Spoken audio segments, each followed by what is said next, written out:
Welcome back, dear friends, to our sanctuary of the hidden and the profound.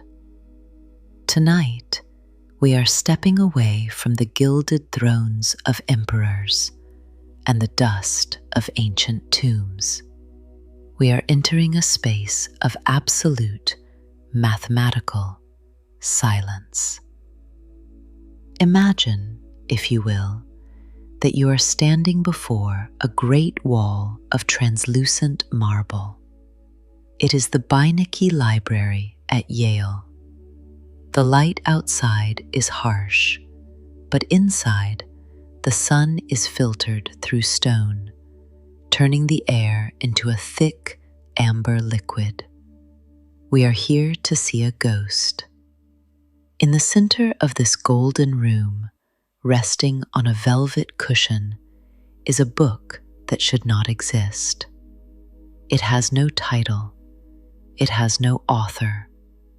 It is wrapped in a cover of tired, yellowish vellum, as humble as a peasant's diary.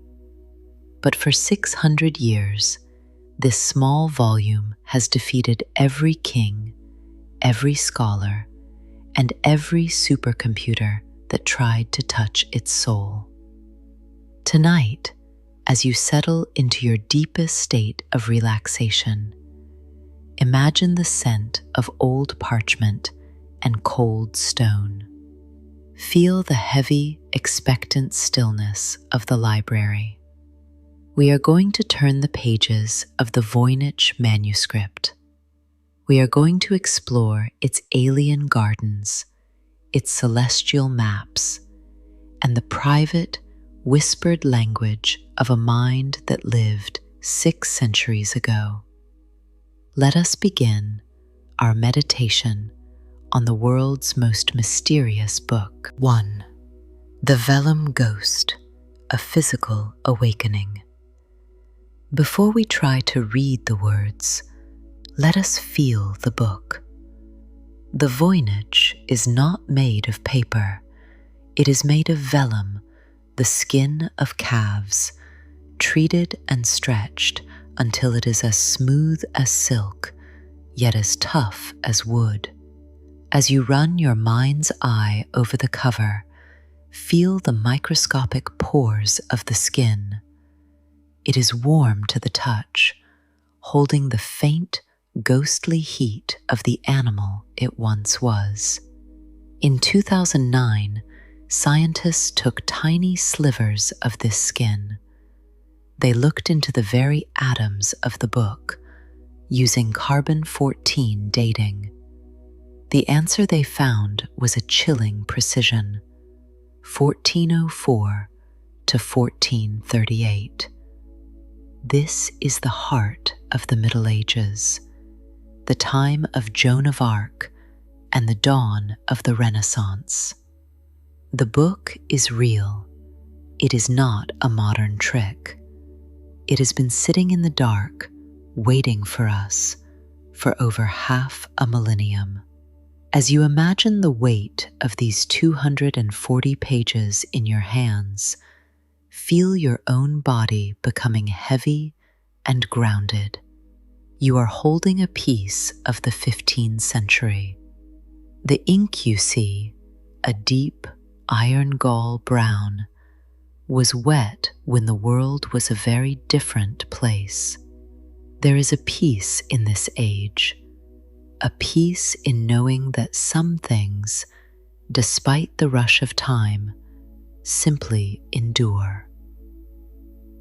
2. The Herbal, the Frankenstein Garden. We turn the first page and we find ourselves in a garden. But this is not a garden you recognize. In most medieval books, you would see the familiar shapes of roses or lilies or sage. But the Voynich botanical section is a gallery of the impossible. Imagine a plant with the serrated leaves of a thistle, but the roots of a human molar. Imagine flowers that open into geometric fractals, colored in washes of forest green, deep blue, and a strange, faded red.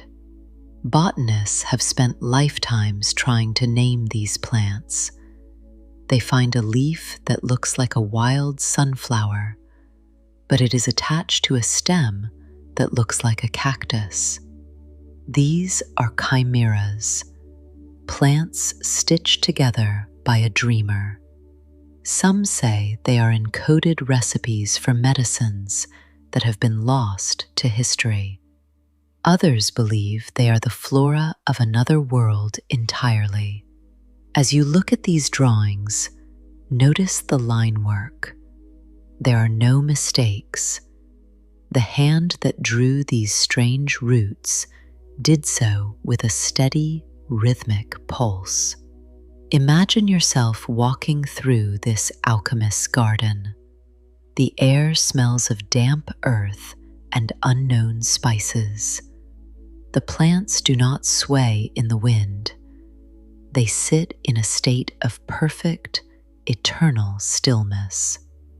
Let your thoughts become like these plants, rooted, quiet, and beautifully strange. 3. The astronomical, the sea of stars. We move deeper into the book, and the earth falls away. We are now looking at the sky. There are circular diagrams, rosettes, that unfold to nearly a yard in length. They look like galaxies seen through a telescope, hundreds of years before the telescope was invented. There are suns with human faces, looking out at us with a calm, knowing expression. There are moons that seem to be weeping, and stars arranged in patterns that do not match our constellations. In the center of one map, we see the signs of the zodiac, but they are different.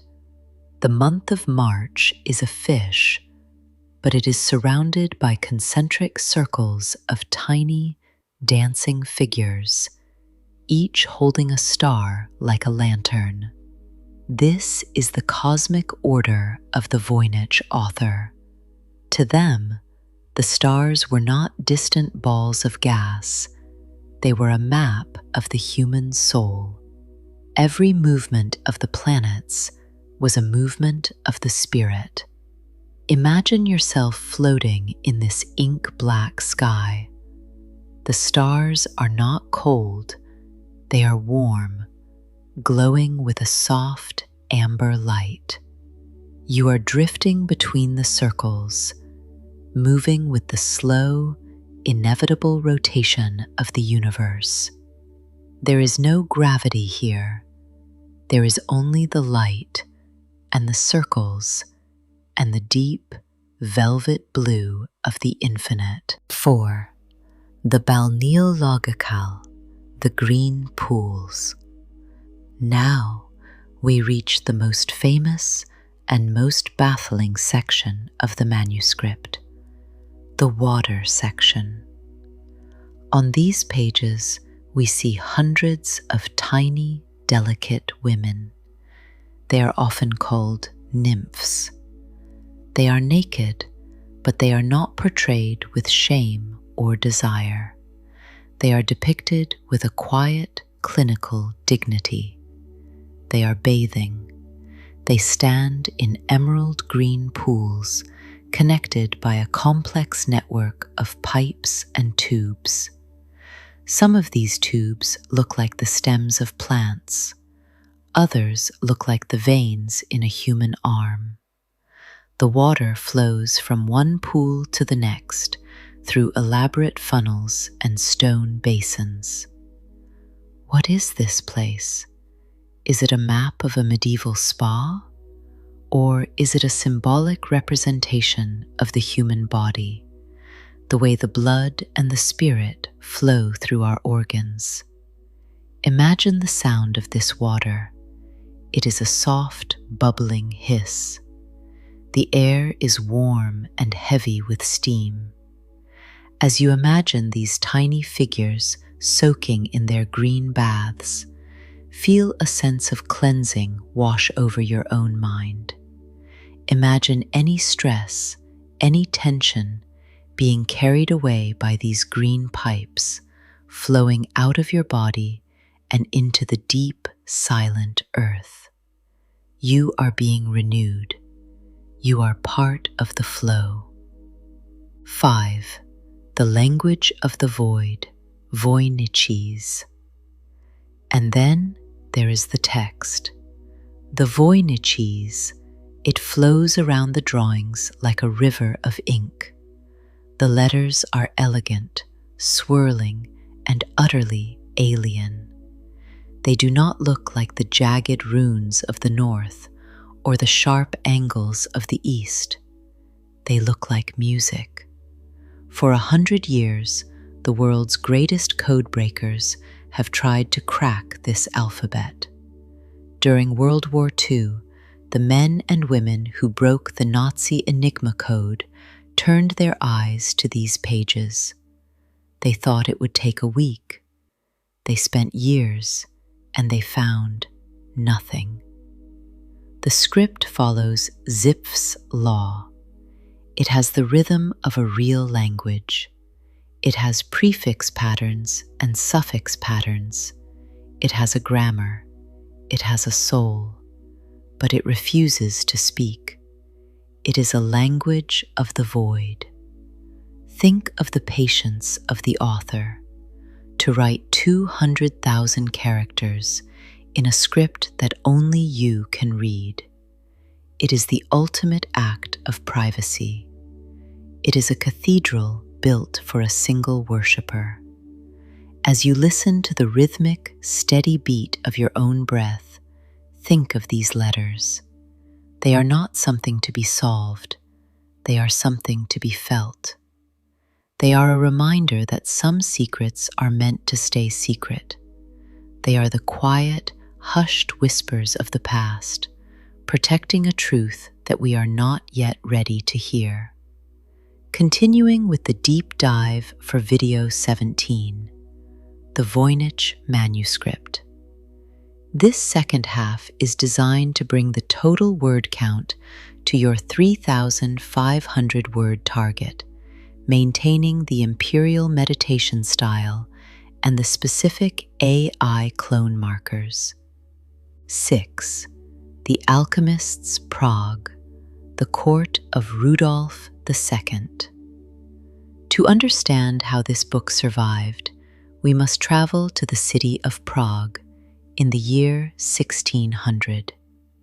Imagine a city of fog and winding stone alleys and the constant rhythmic tolling of cathedral bells. This was the home of Emperor Rudolf II. He was a man who lived in the shadows of his own mind. He did not care for politics or war. He cared for the magnum opus, the great work. His court was a magnet for every dreamer and charlatan in Europe. He had a room of wonders, a Kunstkammer, filled with unicorn horns, clockwork giants, and magic mirrors. When the Voynich Manuscript arrived at his door, he didn't see a book, he saw a key. He reportedly paid 600 gold ducats for it. Think of the weight of that gold. Imagine the sound of it hitting the heavy wooden table. 600 coins for a book that no one, not even the emperor's own wizards, could decipher. Rudolf believed that the manuscript contained the secret of the philosopher's stone, the formula for eternal life. He would sit for hours in his private study, the smell of sulfur and charcoal in the air, turning these same vellum pages, searching for a pattern. He died without finding it, but in his obsession, he preserved the book. He kept it safe in the heart of the city of alchemists until it was ready to be found again. 7. the codebreaker's mind, the frustration of genius. As the centuries passed, the book became a graveyard for the human ego. Think of William Friedman. He was the greatest cryptographer of the 20th century.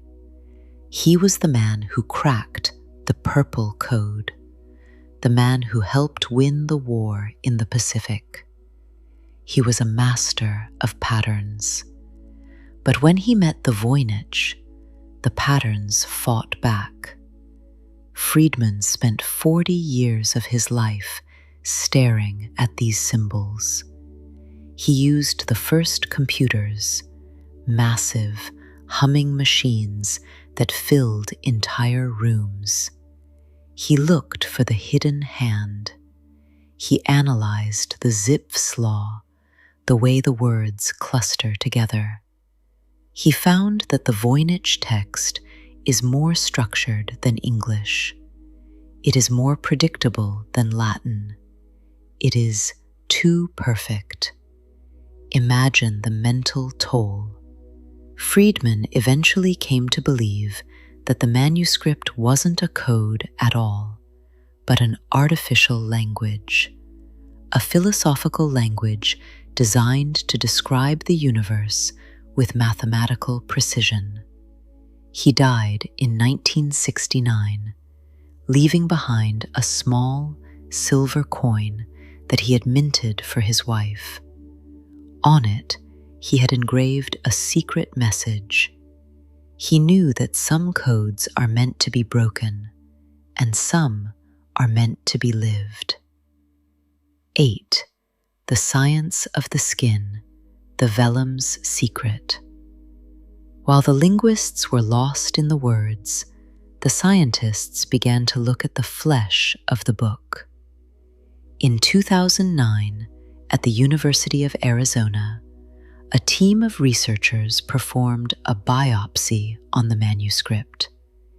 They took microscopic samples of the parchment. Under the lens of the microscope, the 15th century came into sharp focus. They found the DNA of the calves that provided the vellum. They found that the skin was prepared with a specific lime-based solution used only in Central Europe. They found that the ink was not a later addition. The ink and the skin are the same age. But here is the most moving detail.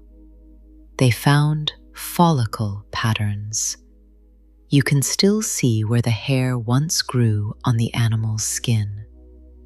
As you relax, think of the layers of history beneath your own skin. The book is a living thing. It has pores. It has textures.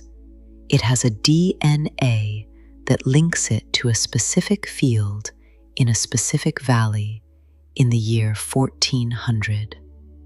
It is a biological record of a world that has long since turned to dust. 9. The 2025 breakthrough, the Naibbe Cipher.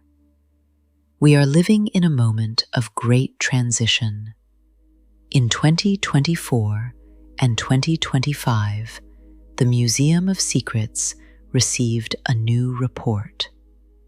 A group of researchers using advanced neural networks believe they have found the mother tongue of the Voynich. They call it the Naibbe theory. They suggest that the script is not an alphabet, but a map of sounds.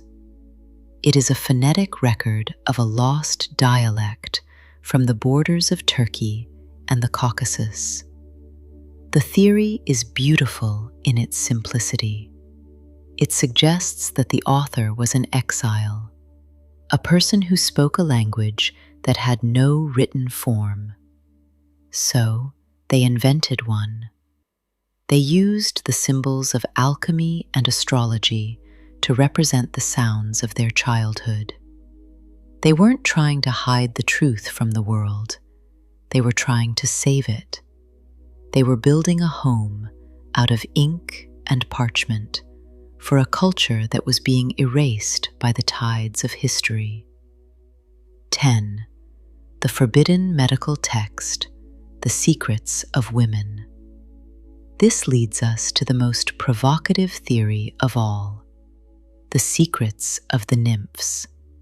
For centuries, the drawings of the women in the green pools were seen as fantasy. But new research suggests they are something much more dangerous. In the 15th century, women's anatomy was a forbidden subject. Midwives and healers possessed a hidden science of herbs and health that the Church viewed with suspicion. Some scholars now believe the Voynich is a specialized gynecological manual. The tubes aren't plumbing, they are the vessels of the body. The green pools aren't baths, they are herbal infusions used for fertility and birth. It was a book written by women, for women. And because the knowledge was taboo, it had to be written in a language that the priests and the inquisitors could never, ever understand. Imagine the courage of the author. Every stroke of the brush was a risk. Every drawing of a root was a prayer for safety. As you sink deeper into your blankets, feel the protective silence of this section. It is a sanctuary of knowledge, guarded by a language of love and survival. 11. The alchemist's ink, the chemistry of the quill. Let us look at the ink one more time, the iron gall ink. It is made from the galls of oak trees, strange, round growths caused by wasps. These galls are crushed and mixed with iron sulfate and water. When it is first written, it is a pale gray, but as it sits on the page, it breathes. It reacts with the oxygen in the air, and it turns a deep, permanent black. The Voynich ink has stayed brown for 600 years. It has not faded into the vellum. It sits on the surface like a layer of skin. Chemists have analyzed the pigments, the azurite blue, the resida green. They found that the author used the highest quality minerals. This was not a cheap project. This was a work of high art. Every time the quill touched the page, it was an investment. As you breathe in the cool night air, imagine the steady, rhythmic scratch, scratch, scratch of the quill against the vellum. It is the sound of a mind at work. It is the sound of a soul trying to leave a trace before the light goes out. 12. The Beinecke at night, the glowing marble. We return now to the library at Yale. The sun has gone down, and the translucent marble walls are no longer golden. They are a deep, bruised purple. The Museum of Secrets is quiet. Item number 408 is back in its box. The nymphs are in the dark. The Frankenstein plants are closed. But the energy of the book still vibrates in the room. It is the energy of the unsolved. In our modern world, we are obsessed with answers. We want to Google the truth. We want to solve the mystery. But the Voynich Manuscript teaches us the value of the question. It reminds us that there are still things in this world that cannot be measured or mapped or mastered. It is a wilderness of the mind. And just like the imperial gardens of the Forbidden City, we need this wilderness. We need a place where the logic of the world breaks down and the imagination can run free. 13. The Unsolved Soul, a meditation on mystery. As you prepare for sleep, think of your own life as a manuscript. There are parts of your story that are clear, written in a language that everyone can read. But there are also inner courtyards. There are hidden gardens. There are parts of your soul that are written in your own private Voyniches. You do not need to translate these parts for the world. You do not need to break the code of your own heart tonight. You can simply exist in the Zipf's law of your own breath. The prefix of the inhale, the suffix of the exhale. Everything is in balance. Everything is in order. You are a masterpiece of the unknown. Like the vellum pages, you are strong, you are durable, and you are full of secrets that are beautiful, precisely because they are yours alone. 14. The final leaf, closing the vault. It is time to leave Vault 17. We turn the final page of the manuscript. The vellum is cool against our fingers. We close the cover, feeling the limp, goatskin binding settle into place. The book is silent once more. The alchemist emperor is a ghost. The Polish book dealer is a memory. But the book remains. It will be there tomorrow, and 100 years from tomorrow, waiting for the next dreamer to walk through the amber light of the library. As you feel the heavy, protective weight of your blankets, imagine the iron doors of the vault swinging shut. The clack of the lock is a signal of safety. The Museum of Secrets is locked, and you are home. And so, dear friends, we leave the Beinecke and return to the quiet of the night. We carry the Voyniches within us, the green pools, the celestial maps, and the silent iron gall ink. The manuscript has taught us that the greatest secrets are not the ones we solve, but the ones we live with. We are all manuscripts of the infinite, and our pages are full of wonder. As you drift off, feel the softness of the vellum surrounding you. You are part of a long, beautiful, unbreakable mystery. Sleep well, dear friends, and find rest in the heart of the silent library. Good night.